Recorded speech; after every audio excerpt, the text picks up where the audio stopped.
Halo pemirsa GPR TV dari Sabang sampai Merauke, dari Miangas hingga Pulau Rote. Bertemu lagi bersama saya Bona Zarinisa dalam program Kominfo Diosro.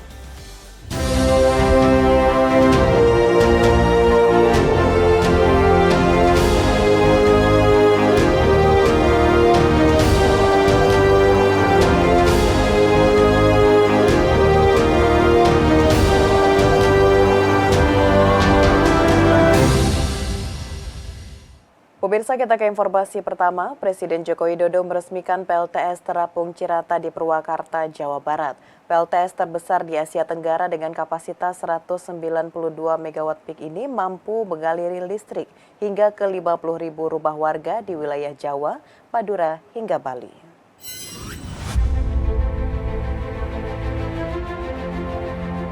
Presiden Joko Widodo pada Kamis 9 November 2023 meresmikan PLTS Terapung Cirata di Purwakarta, Jawa Barat. PLTS Terapung Cirata merupakan pembangkit listrik tenaga surya terapung terbesar di Asia Tenggara dan nomor 3 terbesar di dunia dengan kapasitas maksimal mencapai 192 MW.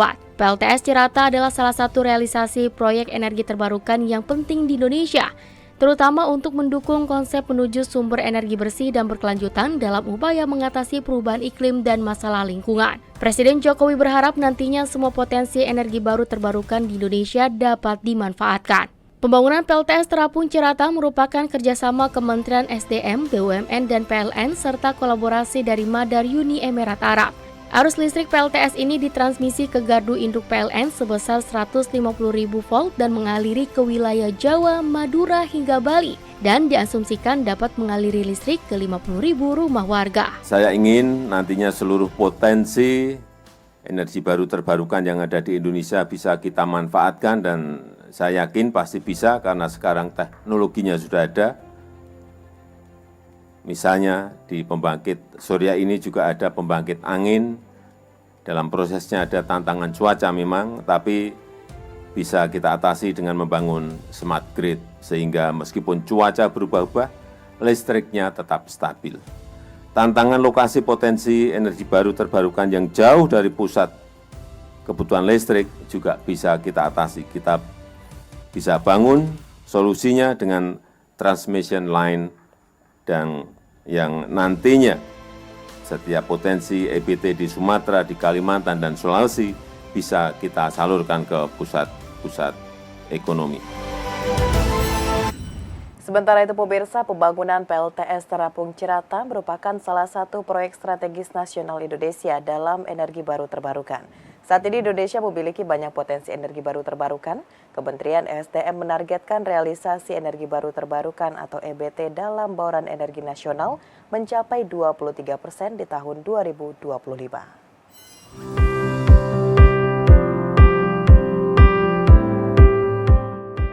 Di tengah upaya dunia melakukan transisi energi, kini perusahaan listrik negara PLN menjadi katalisator landscape energi di Indonesia dengan terus mengakselerasi pengembangan EBT sebagai tulang punggung energi nasional. Oleh karena itu, PLN menginisiasi proyek strategis nasional PLTS Terapung Cirata berkapasitas 192 MW peak. PLTS ini tak hanya meningkatkan bauran energi di Indonesia hingga lebih dari 20 gigawatt di tahun 2027. Namun, juga mampu menekan emisi CO2 lebih dari 200.000 ton per tahun. Tak hanya itu, Presiden Joko Widodo menyampaikan ke depannya akan dikembangkan hingga 500 megawatt. Akhirnya kita memiliki PLTS, pembangkit listrik tenaga surya 192 megawatt, yang ini merupakan pembangkit listrik tenaga surya yang floating yang terbesar di Asia Tenggara. Saya kira setelah memulai ini, nanti tadi saya sudah berbicara juga dengan Menteri Dr. Tani dari UAE bahwa ini akan ditingkatkan lagi mungkin di angka kurang lebih 500 megawatt. Saat ini potensi surya dimiliki Indonesia mencapai 3.295 gigawatt yang tersebar di beberapa wilayah, terutama NTT, Kalimantan Barat, dan Riau. Potensi lainnya seperti potensi hidro tersebar di seluruh wilayah di Indonesia, terutama Kalimantan Utara, Aceh, Sumatera Barat, Sumatera Utara, dan Papua. Bahkan dalam peresmian PLTS Terapung Ciratas, Presiden Joko Widodo menyebutkan nantinya akan direncanakan proyek hydropower di Indonesia. Kalau yang antri banyak, tetapi kita inginkan satu-satu selesai, bisa ditingkatkan lagi, tidak semua kita terima. Tapi kita yang kedua ini mungkin yang agak gede lagi, yang hydropower, tapi memang belum final. Potensi angin terdapat di NTT, Kalimantan Selatan, Jawa Barat, Sulawesi Selatan, Aceh, dan Papua dengan potensi 155 gigawatt. Potensi energi panas bumi tersebar di Sumatera, Jawa, Bali, Nusa Tenggara, Sulawesi, dan Maluku mencapai 24 gigawatt. Energi laut tersebar di NTT, NTB, Bali, dan Maluku dengan potensi 63 megawatt. Sejak tahun 2017, pemanfaatan EBT cenderung mengalami peningkatan. Dan pada tahun 2022, pemanfaatan EBT naik 18% dari tahun 2021. Kementerian ESDM menargetkan realisasi energi baru terbarukan dalam bauran energi nasional mencapai 23% di tahun 2025. Kita ke informasi selanjutnya, pemirsa. Menteri Komunikasi dan Informatika Budi Aris Setiadi mengajak insan pers untuk memanfaatkan berbagai teknologi guna meningkatkan penyampaian informasi yang bermanfaat bagi masyarakat. Adapun salah satu teknologi yang bisa digunakan pers untuk lebih produktif dalam menghasilkan berita adalah kecerdasan buatan atau AI yang saat ini sedang berkembang pesat.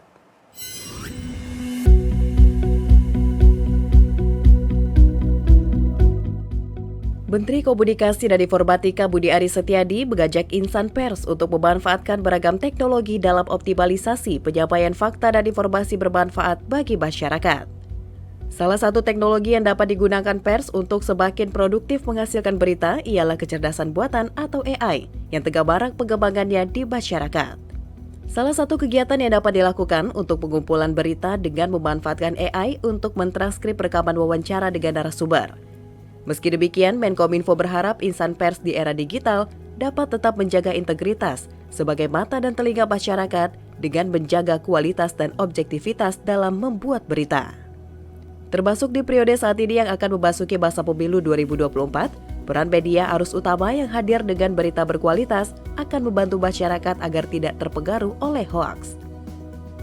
Oleh karenanya, saya mengajak rekan-rekan semua menghadirkan pemberitaan terkait pemilu yang faktual, akurat, dan bermanfaat. Saya meminta rekan-rekan untuk selalu memprioritaskan objektivitas dan kualitas pemberitaan, serta menghindari pemberitaan yang semata-mata mengedepankan sensasi atau bahasa media online-nya clickbait. Dalam mendukung insan pers agar mendapatkan level playing field yang setara di era digital, saat ini Kementerian Kominfo bersama Dewan Pers tengah menyiapkan regulasi yang baik bagi industri media dengan rancangan peraturan Presiden Publisher Rights yang saat ini masih dalam pembahasan.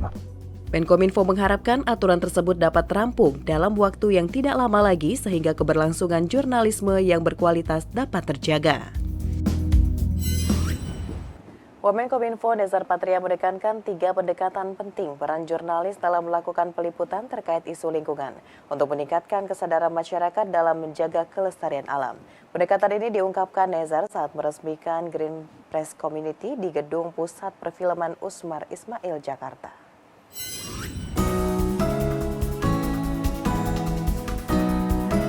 Wakil Menteri Komunikasi dan Informatika Nezar Patria meresmikan Green Press Community di Gedung Pusat Perfilman Usmar Ismail, Setiabudi, Jakarta, Rabu 8 November 2023. Green Press Community merupakan inisiatif untuk meningkatkan kesadaran dan pemahaman masyarakat tentang pentingnya menjaga keberlanjutan lingkungan hidup bagi masyarakat luas. Oleh karena itu, Wamenkominfo menekankan pentingnya peran jurnalis dalam melakukan peliputan terkait isu lingkungan dengan memberikan 3 pendekatan untuk meningkatkan kesadaran masyarakat dalam menjaga kelestarian alam. Pendekatan tersebut meliputi pertama, bingkai tanggung jawab yang menekankan tanggung jawab kolektif dalam isu lingkungan. Kedua, bingkai konsekuensi yang menekankan dampak ekonomi dari perubahan iklim. Dan ketiga, bingkai konflik yang menunjukkan ketidakselarasan pandangan berbagai pihak dalam menanggapi isu lingkungan. Sementara untuk meningkatkan sensitivitas dan kesadaran masyarakat mengenai isu lingkungan hidup, Wamenkominfo menyarankan beberapa langkah yang dapat ditempuh jurnalis. Langkah itu merupakan upaya untuk membumi hanguskan isu lingkungan agar tidak adanya lagi permasalahan yang dirasakan masyarakat dalam mencerna berbagai pemberitaan, utamanya terkait lingkungan. Saya sangat menghargai apresiasi yang sangat tinggi kepada SIIJ ya. Ini dibaca SIIJ apa SIIJ? SIJ gitu cepatnya gitu ya. Yang telah menginisiasi Green Press Community ini. Sangat berguna saya kira untuk semakin membuat isu-isu lingkungan menjadi arus utama dalam pemberitaan. Pemirsa, usai jeda pariwara, kami akan kembali dengan informasi lainnya. Tetaplah bersama Kominfo Newsroom.